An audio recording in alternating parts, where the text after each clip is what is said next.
You know, people, I've heard people say, particularly youngsters, have said to me, they've watched you play, Brian, and said, "Oh, I wish one day I could be as as good as Brian or as good as him." I mean, when you was a young player, did you ever look at people and think, "Oh, one day I wish I could be as good as a particular person"? Anyone you looked up to? You mentioned Billy Dorber, obviously. Well, I mentioned Billy Dorber because he was probably one of the best players amateur. But I mean, I was fortunate to play on the panel when I was younger, like about late 20s, 22, 23, and at that particular time, the panel players were absolutely superb.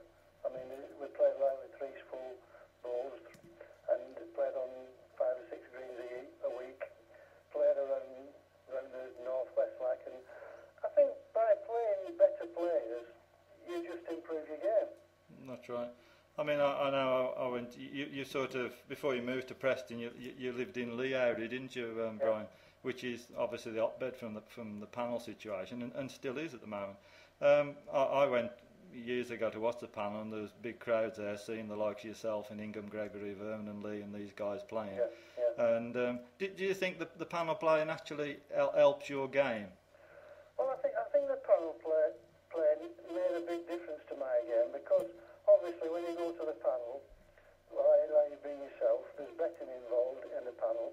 So consequently, when you might get 10 behind in a game at 41 up, you know because the people are shouting on the side and people on the bet that it just instills it in your mind that you've got to keep going, and consequently you just keep going.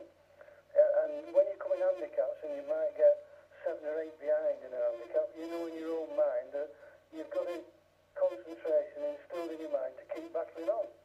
Yeah. And it made a big difference. Yeah, I mean, I've played a few times on the panel, and I must admit, you don't play a bad bowl, do you? They're condemned as soon as they go across the green.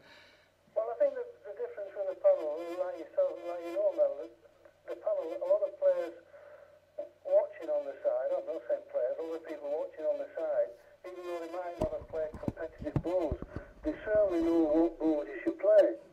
And the main thing with the panel is you've got to play the right balls at the right time. Yeah, that's quite correct. You've obviously been very successful, Brian, over the years. Winning 5 Waterloo titles, record, obviously must give you a lot of pleasure. But what would you say is your greatest achievement, Brian? Well, I think everybody who wants to play, who plays cream ring balls, would like to play and win the Waterloo. And I mean, when I went back when I was younger, my probably ambition was to get to the last 8 of the Waterloo, because I thought that's great to play in the last 8 of the Waterloo. You know, full house, probably 2,500, 3,000 people watching. It was absolutely great. I think I got there in 1974 the first time and got beaten the last 8. And unfortunately that year, well, fortunate or unfortunate, I actually won the Tolga that year, which would have been great for me if I could have just won them both in the same year. But when I got there in 1979, played Alan Broadus in the final, that was absolutely great for me because it was the first time I'd won the Waterloo, and I think everybody that plays in the Waterloo would love to win it. No, of course, yeah. I know. I think I've been there for all 5 times you've won it, Brian. How many times have you made the final day altogether? I can't remember ever seeing you lose in the final day, to be quite honest. I've lost in 4 final days. I've won it 5 times and lost in 4 final days. I think I lost in 1995, 96 and 97, and 2 of them, Ken Strutt and Lee won it, and Tommy Taylor beat me in the last 8, and in 74 I lost in the last 8 with Ted Duxbury, 21-19. Right. So Well, that's been in the 99 final days. I must have been a lucky almond for you then, because I've been there 5 times. Every time I've been there, you won it. So. Well, sometimes that's where it goes. It's like the whole scenario with any sport, really. It's just on the day, isn't it? Yeah, that's quite correct. I mean, you've played obviously in the golden eras when so many top players. What do you think of the current players? You know, like Graham, Wilson, Gary Ellis, Lee Lawton, all these. What do you think of those? The current.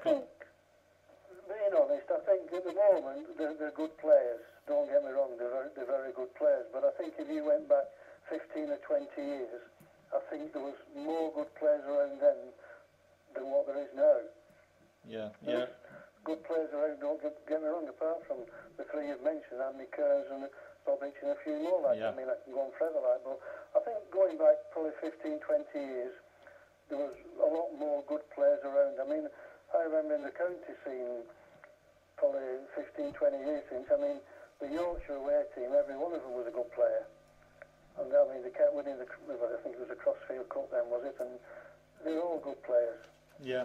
There's a few questions coming up on the screen from people, Brian, which I'll just put through before we carry on. Go on. One question is, what do you think of someone's put, what do you think of Dennis Mercer as a player?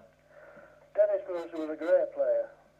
No doubt at all. I mean, Dennis won his first year of handicaps. He was very hard to beat. He was very dogged.